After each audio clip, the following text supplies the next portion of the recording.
Merry Christmas from Ho's Music Shed. I hope you're blessed, well, and safe.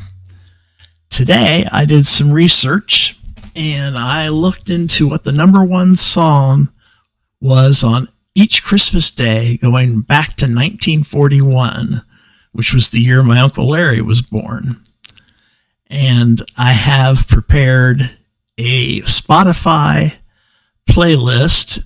For those of you who are on Spotify, feel free to access that and use that. For those who don't have Spotify, I'm also going to include a YouTube list with links for all the songs. A little bit of housekeeping with this, a few explanations. In the 40s, it was hard to find on Spotify all of the original artists. There were 3 years where I couldn't. In fact, there were 3 years all right after the war.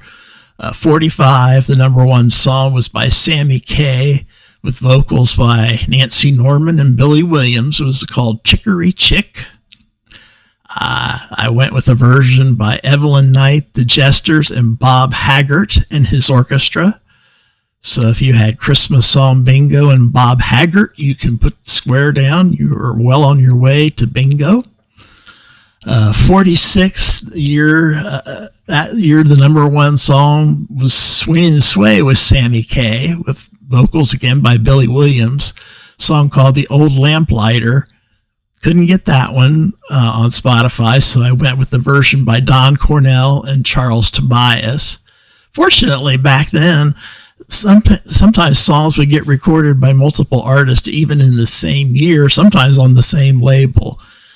Very common. And so generally the arrangements are about the same. It'll give you a good feel if you only can listen to the Spotify version. It won't be terribly unrepresentative of what the song by the original artist sounded like.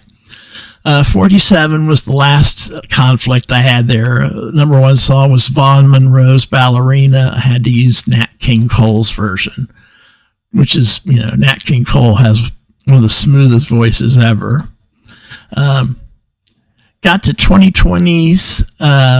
We had to do a little bit of finagling too. The number one song during most of the last 5-6 years during Christmas was Mariah Carey's All I Want for Christmas Is You. And number two's inevitably been Brenda Lee's Rockin' Around the Christmas Tree. I'm going to feature Mariah for 2022. On all the other years, I went with the song that was the highest non-Christmas song on the chart. I went with 2022. I went with Mariah because the number one song was this Kill Bill by SZA, and it was just filthy. A lot of these songs are filthy. I went with the cleanest version I could get. I hope nothing bad gets through on these songs. I apologize if it does. I don't know the newer music as well. But 2019, 2021, 2023, and 2024, the songs aren't the number one actual songs. They're the highest ranked non-Christmas songs. So with that, I just wanted to say again, Merry Christmas and God bless you. And we'll try to do some more stuff in the new year. Should be fun. Stay safe and stay warm and stay rockin'.